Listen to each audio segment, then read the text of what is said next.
నమస్తే మిత్రులారా, నేను మీ జనం టీవీ శంకర్. అనంత్ అంబానీ, రాధికా మర్చెంట్ ఈ పెళ్లి జరగడంతో జియో నుండి సుమారు 12,30,000 మంది బిఎస్ఎన్ఎల్కి మారిపోయారు, పోర్ట్ పెట్టుకున్నారు. అసలు దీని వెనుక ఏం జరిగింది? ఎందుకు బిఎస్ఎన్ఎల్కు చేంజ్ అవుతున్నారు? అసలు అంబానీ చేసిన పని ఏంటి?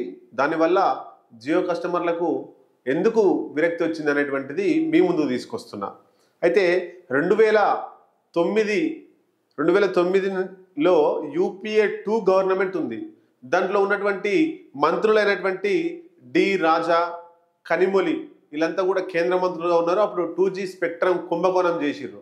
ఆ కుంభకోణం చేసిన తర్వాత 2014లో మోడీ గవర్నమెంట్ వచ్చింది. ఆ యూపీఏ 2 గవర్నమెంట్ అయిపోయిన తర్వాత 2014లో మోడీ గవర్నమెంట్ వచ్చింది. గవర్నమెంట్ వచ్చిన తర్వాత అంటే అంతకంటే ముందు నరేంద్ర మోడీ గుజరాత్ ముఖ్యమంత్రిగా ఉండే. గుజరాత్లో ముఖ్యమంత్రిగా ఉన్నప్పుడు అంబానీ అంటే ఆయన కూడా గుజరాత్కు సంబంధించినటువంటి వ్యాపారవేత్త కాబట్టి వీళ్ళిద్దరికి గుజరాత్లోనే దోస్తాను ఉండే. ఆయన కాలం కలిసి వచ్చి మోడీ ప్రధానమంత్రిగా అయిండు భారతదేశానికి. కాబట్టి ఇక్కడ ఏదైతే దోస్తాన్ పనిచేసిందో గుజరాత్ రాష్ట్రంలో, అది మోడీ జాతీయ స్థాయిలో ప్రధానమంత్రి అయిన తర్వాత జాతీయ స్థాయిలో కూడా వీళ్ళ దోస్తాన్ని పనికి వచ్చింది. కాబట్టి అప్పటిదాకా ప్రభుత్వ రంగ సంస్థ అయినటువంటి బిఎస్ఎన్ఎల్ ఈ మోడీ ప్రధానమంత్రి కాగానే బిఎస్ఎన్ఎల్ కాస్త పడిపోయింది. తర్వాత జియో మొత్తం లేచింది. ఎట్లా లేచింది అంటే ఇక్కడ మనం చూడాలి. వెంబడే జియో కస్టమర్లకు మారిపోలేదు బిఎస్ఎన్ఎల్ వాళ్ళు, మెల్లగా అలవాటు చేసిరు. ఎట్లా అలవాటు చేసిరో మీ ముందుకు చెప్తా.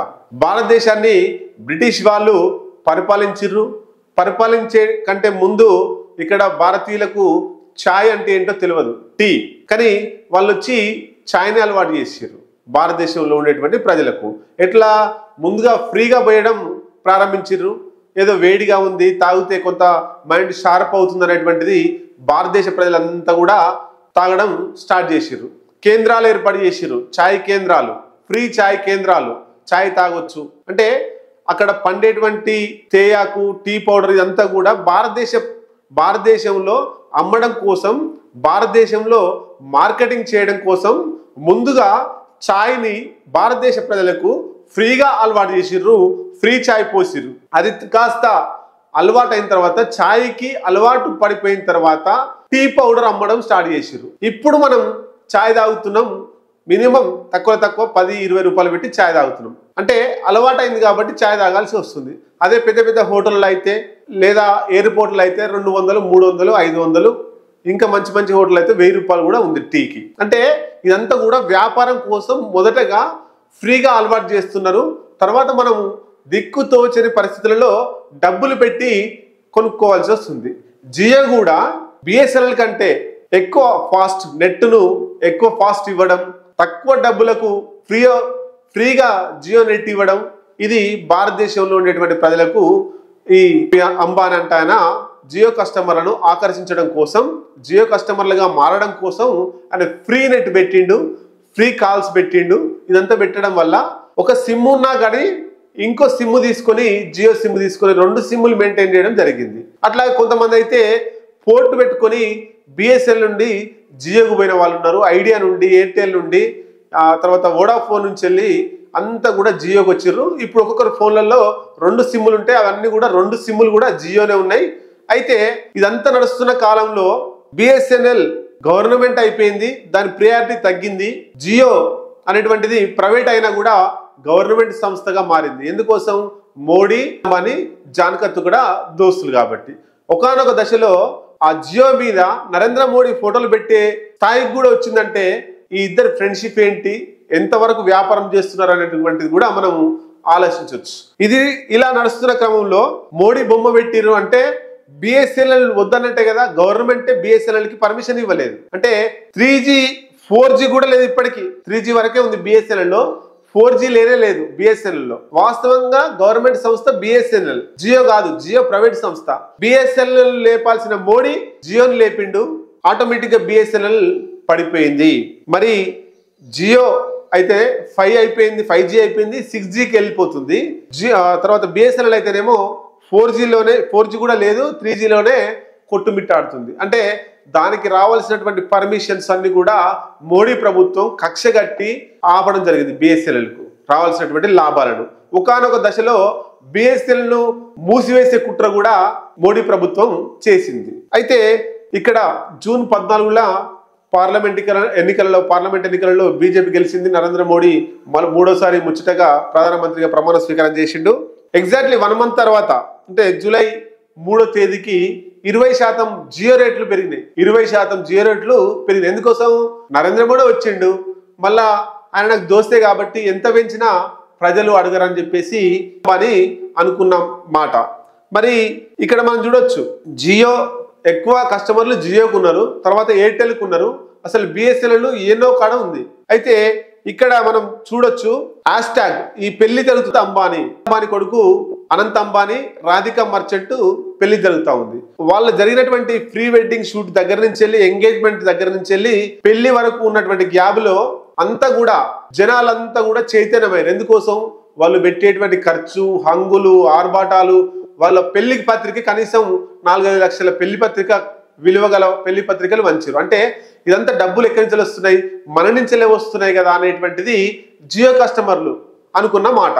అట్లాగే 20% రేట్లు పెంచారు కాబట్టి జియో మీద వ్యతిరేకత స్టార్ట్ అయింది. అంటే మా డబ్బులతో నువ్వు ఇంత పెళ్లి చేస్తున్నావు, ఇన్ని రకాల ఖర్చులు పెడుతున్నావు, మా పేదల కష్టమే, మా జియో కస్టమర్ల కష్టమే అని చెప్పేసి ఈ జియో కస్టమర్లలో చైతన్యం వచ్చింది. ఎవరు తీసుకురాలే, వాళ్ళకు సెల్ఫ్ గా వచ్చింది. అయితే ఇక అప్పుడు ఏం స్టార్ట్ జరిగిందంటే బైకట్ జియో అనేటువంటిది, అట్లాగే port to BSNL, back to BSNL అనేటువంటిది సోషల్ మీడియాలో హ్యాష్ ట్యాగ్ గా మారినాయి. దాంతో ప్రతి ఒక్కరు చైతన్యమై సుమారు 12,30,000 మంది జియో నుంచి వెళ్ళి బిఎస్ఎన్ఎల్ కు మారిపోయారు. దీని వెనుక కారణం ఏంటంటే పెళ్లిలో అనంత్ అంబానీ, రాధికా మర్చెంట్ వీళ్ళ ఫ్యామిలీకి సంబంధించి అంతా కూడా బంగారంతో తయారు చేసినటువంటి బట్టలు వేసుకున్నారు. వాళ్ళ వజ్రాలు, నెక్లెస్లు అన్ని కూడా 100 కోట్ల విలువ చేసేటువంటి ఖరీదైనటువంటి గోల్డ్ వజ్రాలు ధరించిర్రు. అనంత్ అంబానీ ఫ్రెండ్స్ కి ఒక్కొక్కరికి 2 కోట్ల ఖరీదు చేసేటువంటి వాచ్ గిఫ్ట్ గా ఇచ్చిండు. మరి ఇవన్నీ ఎక్కడి నుంచి వచ్చినటువంటిది జనాలు ఆలోచించారు. కాబట్టి మన డబ్బులు వాళ్ళు ఎంజాయ్ చేస్తున్నారు, మన డబ్బులతో వాళ్ళు జలసాలు చేస్తున్నారు. కాబట్టి ప్రభుత్వ రంగ సంస్థ అనేటువంటి బిఎస్ఎన్ఎల్కి మారాలి. ఈ రేట్లు ఇష్టానుసారంగా జియో వాడు పెంచుకుంటూ పోతున్నాడు. కాబట్టి మనమంతా జియో నుండి బిఎస్ఎన్ఎల్కి పోవాలని స్వచ్ఛందంగా చాలా మంది సుమారు 12,30,000 మంది బిఎస్ఎన్ఎల్కు మారిర్రు. అంటే ఇక్కడ పబ్లిక్ రివర్స్ అయ్యారు. ఏదో నాయకుడు వచ్చి జియోకి వ్యతిరేకంగా పోరాటం చేయలే, పబ్లికే రివర్స్ అయినటువంటి పరిస్థితి మనకు కనబడ్డది. అంటే ఇక్కడ చూడొచ్చు మనం ప్రభుత్వ రంగ సంస్థ బిఎస్ఎన్ఎల్ను కాపాడుకోవాల్సిన అవసరం మనలో ఉన్నది. అప్పుడు జియో కొత్తగా వచ్చినప్పుడు ప్రతి ఒక్కరు ఒక సిమ్ ఉండగానే ఎక్స్ట్రా సిమ్ జియో ఎట్లా కొన్నారో ఇప్పుడు ఒక సిమ్ బిఎస్ఎన్ఎల్ కొనాల్సిన అవసరం ఉన్నది. అట్లా బిఎస్ఎన్ఎల్ కస్టమర్స్ పెంచడం వల్ల మనకు సిగ్నల్స్ కావచ్చు, నెట్ స్పీడ్ కావచ్చు, 4G 5G కావచ్చు, ఇవన్నీ పెరిగే అవకాశం ఉంది. కాబట్టి బిఎస్ఎన్ఎల్ బ్రతకడం వల్ల వందలాది వేల లక్షల మంది బిఎస్ఎన్ఎల్ లో పనిచేసేటువంటి ఎంప్లాయీస్ బాగుపడతారు. అది గవర్నమెంట్ సంస్థ కాబట్టి గవర్నమెంట్ కు ఆదాయం వస్తుంది. జియో ఆటోమేటిక్ గా పడిపోతుంది. ఇష్టానుసారంగా రేట్లు పెంచడానికి అవకాశం లేదు. ప్రభుత్వం ఏదైనా నిర్ణయం తీసుకోవాలంటే ప్రజలకు అనుగుణంగా పార్లమెంట్ లో బిల్లు చేయాల్సి ఉంటుంది. కాబట్టి బిఎస్ఎన్ఎల్ ఇష్టానుసారంగా రేట్లు పెంచే అవకాశాలు ఉన్నాయి, ప్రైవేట్ వాళ్ళతో ధీటుగా పెంచే అవకాశం ఉండదు. కాబట్టి జియోతో పోల్చుకుంటే బిఎస్ఎన్ఎల్ చాలా మంచిది. కాబట్టి మనం బిఎస్ఎన్ఎల్ బ్రతికించాల్సిన అవసరం ఉంది. కాబట్టి ప్రతి ఒక్కరు బిఎస్ఎన్ఎల్కి మారాల్సిన అవసరం ఉంది. ఎక్స్ట్రా సిమ్ కూడా తీసుకోవాల్సిన అవసరం కూడా ఉన్నది. అట్లాగే అనంత్ అంబానీ, రాధికా మర్చెంట్ పెళ్లికి చాలా మంది పోయారు. తెలంగాణ, ఆంధ్రప్రదేశ్ నుంచి భారతదేశ వ్యాప్తంగా ఉండేటువంటి ప్రముఖ రాజకీయ నాయకులు, మంత్రులు, ఎమ్మెల్యేలు, సినీ ప్రముఖులు, టాలీవుడ్, కోలీవుడ్, హాలీవుడ్ అందరు కూడా పోయారు. ఒక పేదవాడి పెళ్లికి పోతారా? అంత డ్రెస్సులు వేసుకొని పోతారా? ఫ్యామిలీతో కలిసి పోతారా? హంగామా చేస్తారా? అక్కడ రజనీకాంత్ పోయి డ్యాన్స్ చేసిండు. ఒక పేదవాడి పెళ్లికి పోయి రజనీకాంత్ డ్యాన్స్ చేయగలడా? లేదు. ఎందుకోసం?